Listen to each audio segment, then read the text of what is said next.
Hello guys, I am Akash. Welcome to Beat On Point Academy. अगर आप इस channel पर नए हैं तो कृपया इस चैनल को सब्सक्राइब करें तथा बेल आइकन को ज़रूर दबाएं ताकि आगे आने वाले वीडियो के सभी नोटिफिकेशन आपको समय समय पे मिलता रहे। आज का जो हमारा वीडियो है उसका जो कंटेंट है वो हिस्टोरिकल बैकग्राउंड है। तो हिस्टोरिकल बैकग्राउंड के कंटेंट में हम लोगों ने एक फर्स्ट वीडियो बनाया है जिसे कंपनी रूल कहते हैं। तो कंपनी रूल का पार्ट 1 वीडियो अगर आपने अभी तक नहीं देखा है तो कृपया उसका डिस्क्रिप्शन वीडियो के डिस्क्रिप्शन बॉक्स में प्रोवाइड किया जाएगा, उसका लिंक आप वहां जाके इसको देख सकते हैं ताकि ये वीडियो आपको समझने में बेहतर ढंग से आ सके। तो आज का जो डिस्कशन होगा वो हमारा क्राउन रूल के बारे में होगा। क्राउन रूल को हम लोग दो भाग में बांटेंगे, पार्ट 1 और पार्ट 2, क्योंकि क्राउन रूल थोड़ा लंबा है, इसमें ज़्यादा एक्ट्स हैं, तो इसलिए हम इसे दो भागों में बांट के अलग अलग पढ़ेंगे। पहले कुछ एक्ट्स के बारे में देखेंगे और फिर एक नेक्स्ट वीडियो आएगा जिसमें हम डिटेल में दूसरे एक्ट्स को डिस्कस करेंगे। तो आइए शुरू करते हैं आज का डिस्कशन। आज का जो हमारा डिस्कशन है वो एक्ट्स ड्यूरिंग क्राउन रूल। इसे क्राउन रूल क्यों कहा जाता है? क्योंकि 1858 में ब्रिटेन की जो महारानी थी उन्होंने भारत के सत्ता को प्रत्यक्ष रूप से अपने हाथों में ले लिया। वहीं से ब्रिटेन की इम्प्रेस को, यानी ब्रिटेन की महारानी को इंडिया की इम्प्रेस का भी दर्जा दे दिया गया। उनको नॉमिनेट कर दिया गया कि ये भारत की महारानी होंगी। तो इस दौरान जो रूल्स बने, जो एक्ट्स बने, उन एक्ट्स को क्राउन रूल के अंतर्गत बने हुए एक्ट्स कहे जाते हैं। तो सबसे पहला जो इसमें एक्ट था वो था भारत सरकार अधिनियम 1858। दूसरा एक्ट था इंडियन काउंसिल एक्ट 1861। तीसरा एक्ट भारतीय काउंसिल एक्ट 1892 और चौथा एक्ट भारतीय काउंसिल एक्ट 1909। इस वीडियो में हम लोग इन चार एक्ट्स को डिटेल में डिस्कस करेंगे और आगे आने वाले वीडियोस में नेक्स्ट जो एक्ट बचेंगे उसे हम डिस्कस करेंगे। तो कौन कौन से एक्ट बचेंगे? तो उसमें जो है एक एक्ट है भारत सरकार अधिनियम 1919। नेक्स्ट जो एक्ट है वो है भारत सरकार अधिनियम 1935 और नेक्स्ट एक्ट है भारत सरकार अधिनियम 1947। तो इसे हम आगे आने वाले नेक्स्ट वीडियो में डिटेल में डिस्कस करके बताएंगे और इस वीडियो में हम लोग इन चार एक्ट्स को डिटेल में डिस्कस करेंगे। और वीडियो के लास्ट में आपको वन लाइनर क्वेश्चंस के सेट दिए जाएंगे और उनका आप कोशिश करें कि वीडियो देखने के बाद खुद से पहले आंसर करें, कमेंट बॉक्स में बताएं अपना स्कोर। तो चलिए शुरू करते हैं। आज हम भारत सरकार अधिनियम 1858 से। तो भारत सरकार अधिनियम 1858 को act of good government of India कहा गया, क्योंकि ब्रिटेन की महारानी ने सत्ता डायरेक्ट अपने हाथों में ले लिया था, तो इसलिए इसे act of good government of India कहा जाता है। इसमें क्या क्या चेंजेस किए गए? तो जो गवर्नर जनरल ऑफ इंडिया थे इनको वायसराय ऑफ इंडिया बना दिया गया, यानी गवर्नर जनरल का नाम बदल के क्या किया गया? Viceroy of India.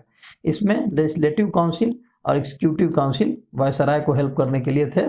तो लेजिस्लेटिव काउंसिल के कितने सदस्य? 6 सदस्य और एग्जीक्यूटिव काउंसिल में 4 सदस्य होते थे। तो गवर्नर जनरल ऑफ इंडिया को वायसराय ऑफ इंडिया का दर्जा दे दिया गया। ये बहुत इंपॉर्टेंट क्वेश्चन है कि 1858 के अधिनियम के तहत क्वेश्चन इस तरह से आता है कि किस अधिनियम के तहत गवर्नर जनरल ऑफ इंडिया को वायसराय ऑफ इंडिया की उपाधि दी गई?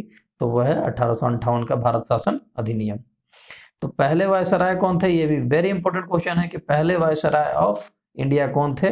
और अदरवाइज एक क्वेश्चन को इस तरह से भी आ सकता है कि last governor general of India कौन थे, या 1857 की क्रांति के समय, 1857 की जो हमारी महान क्रांति हुई थी जिसे फर्स्ट वॉर ऑफ इंडिपेंडेंस कहा जाता है, तो उसके समय हमारे देश में गवर्नर जनरल कौन थे? तो गवर्नर जनरल थे लॉर्ड कैनिंग। तो 3 क्वेश्चंस यहाँ से निकलते हैं। एक, फर्स्ट वायसराय ऑफ इंडिया कौन थे? Lord Canning.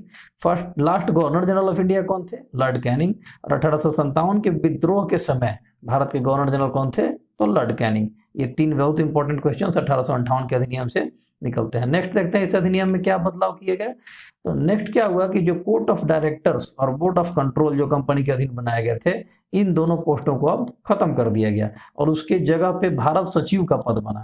ये भारत सचिव का जो पद बना, इसको हेल्प करने के लिए 15 मेंबर की काउंसिल बनाई गई और ये भारत सचिव भी जो था ये भी ब्रिटेन की पार्लियामेंट का सदस्य होता था। और ये 15 मेंबर की जो काउंसिल बनाई गई, ये 15 सदस्य भी ब्रिटेन के पार्लियामेंट के ही सदस्य होते थे। तो बोर्ड ऑफ कंट्रोल और कोर्ट ऑफ डायरेक्टर्स को खत्म कर दिया गया, यानी कि जो द्वैध शासन, यानी 2 तरह की शासन चलती थी कि कंट्रोल कोई और करेगा, बोर्ड ऑफ कंट्रोल में कोई और रहेगा, कोर्ट ऑफ डायरेक्टर में कोई और रहेगा, कमर्शियल फंक्शन कोई और देखेगा, लेजिस्लेटिव फंक्शन कोई और देखेगा, एडमिनिस्ट्रेटिव फंक्शन कोई और देखेगा। इन सारी चीजों को यहाँ पे खत्म कर दिया गया। उसके बाद सचिव, भारत सचिव का जो पद बना, भारत सचिव के पद को हेल्प करने के लिए 15 मेंबर की एक समिति बनाई गई। नेक्स्ट हम देखते हैं इंडियन काउंसिल एक्ट ऑफ 1861। 1861 का भारत शासन अधिनियम इसके अंतर्गत क्या क्या चेंजेस हुए, तो सबसे पहले जो वायसराय की काउंसिल थी उसके लेजिस्लेटिव काउंसिल के सदस्यों को बढ़ा के 12 सदस्य कर दिया गया और एग्जीक्यूटिव काउंसिल में 5 सदस्य कर दिए गए। 5वां सदस्य के रूप में कौन जुड़ा, तो वो आपको 5वां सदस्य एक लॉ मेंबर था जो कि यहाँ पे जुड़ा गया, यानी ये विधि से रिलेटेड एक मेंबर होता था, कानूनी मेंबर होता था आप कह सकते हैं। और वायसराय को इसी एक्ट के तहत भारत के जो वायसराय थे उनको भारतीयों को भी लेजिस्लेटिव काउंसिल में ऐड करने का या लेजिस्लेटिव काउंसिल में नॉमिनेट करने का अधिकार दिया गया और यहीं से भारतीयों का नॉमिनेशन लेजिस्लेटिव काउंसिल में वायसराय द्वारा शुरू हुआ। तो क्वेश्चन इस तरह से होता है कि कौन से एक्ट के तहत भारत के वायसराय को भारतीयों को लेजिस्लेटिव काउंसिल में नॉमिनेट करने की शक्ति प्रदान की गई, तो वो थे आपको 1861 का भारत शासन अधिनियम।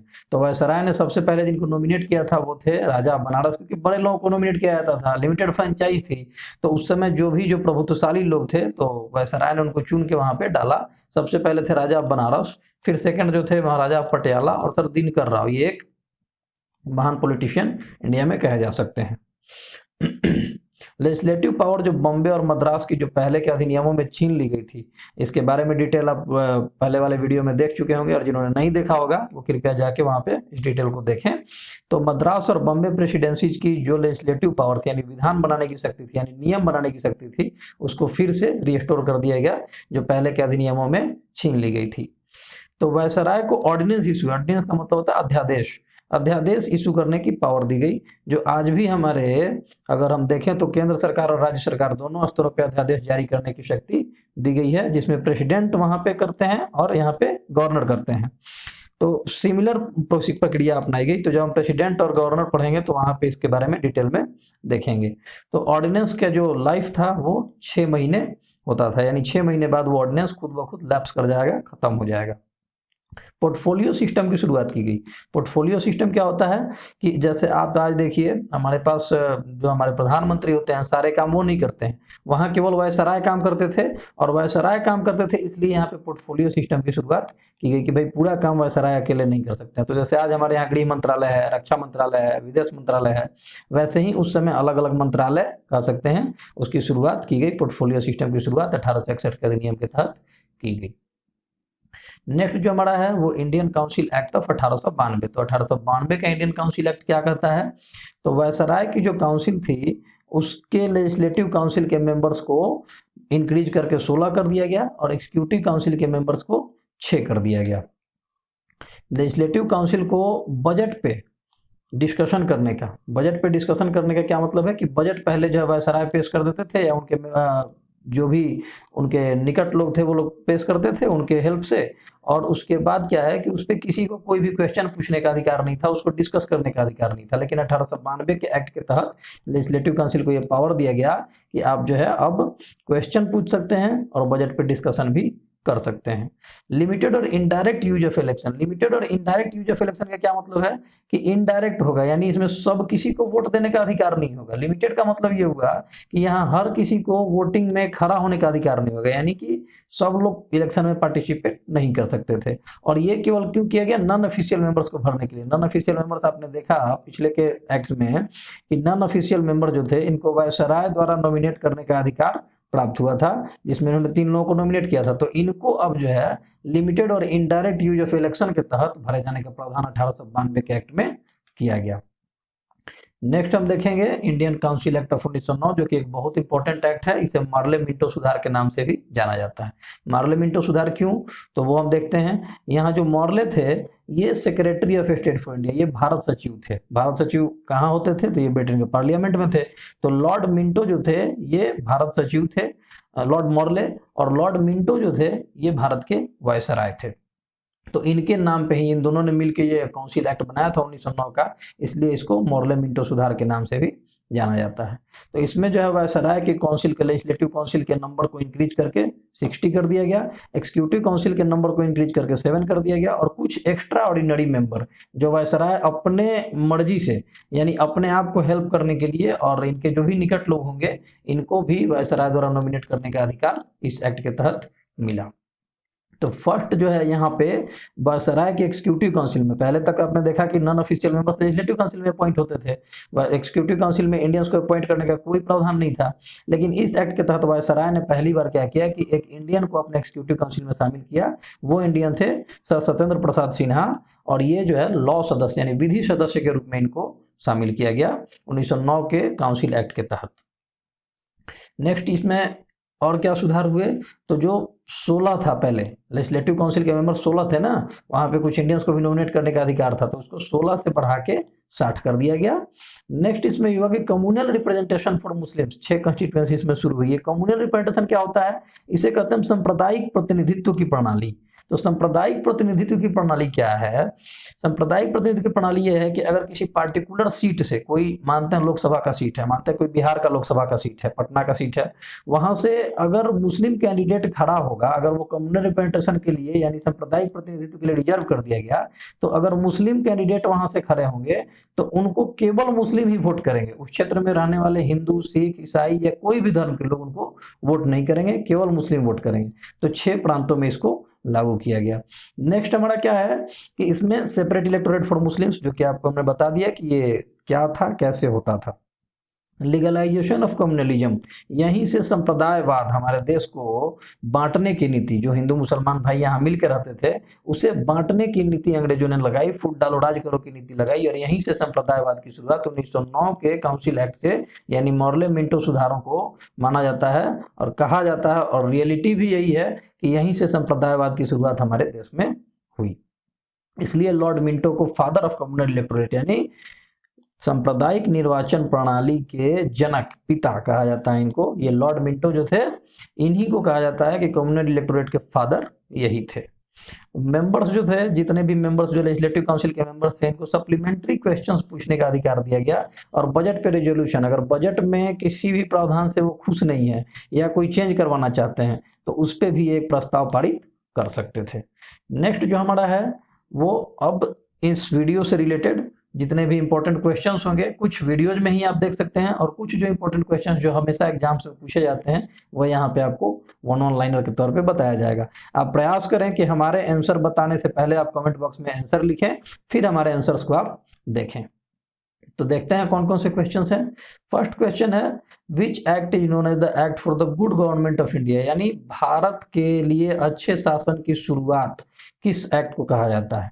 तो ये जो है गवर्नमेंट ऑफ इंडिया एक्ट 1858 में जो पहला एक्ट बना, यानी क्राउन रूल में जो पहला एक्ट बना, उसी को हम कहते हैं कि ये जो है act of good governance for India है। नेक्स्ट क्वेश्चन देखते हैं, वायसराय नाम कब दे दिया गया गवर्नर जनरल को। गवर्नर जनरल ऑफ इंडिया जो होते थे उनको वायसराय ऑफ इंडिया की पदवी कब दे दी गई। तो इसका आंसर देखिए, government of India act of 1858, यानी सेम एक्ट में इसको भी शामिल किया गया था। नेक्स्ट क्वेश्चन हमारा है कि who was the last governor general and first viceroy of India. तो इससे 3 क्वेश्चंस आपको हमने वीडियो में भी बताया है।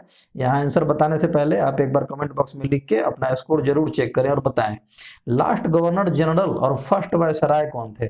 यह क्वेश्चन इस तरह से भी हो सकता है कि 1857 के विद्रोह के समय भारत के गवर्नर जनरल कौन थे। तो इनका नाम है लॉर्ड कैनिंग।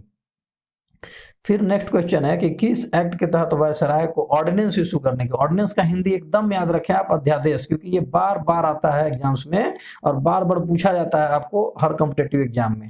अध्यादेश का मतलब होता क्या है वो भी आपको मैं अभी डिटेल में बता देता हूँ कि अगर कोई इमरजेंसी कंडीशन आ जाती है देश में, जिस समय पार्लियामेंट सेशन में नहीं होता है, या राज्य में कोई इमरजेंसी कंडीशन आ जाती है जिस समय राज्य की जो विधानसभा या विधान परिषद होती है वो सेशन में नहीं होती है, तो उस समय गवर्नर को और प्रेसिडेंट को एम्पावर किया गया है कि आप उस समय एक रूल बना दें जो कुछ समय के लिए वैलिड होता है। कितने समय के लिए वैलिड होता है ये सब आपको उन वीडियोस में बताया जाएगा।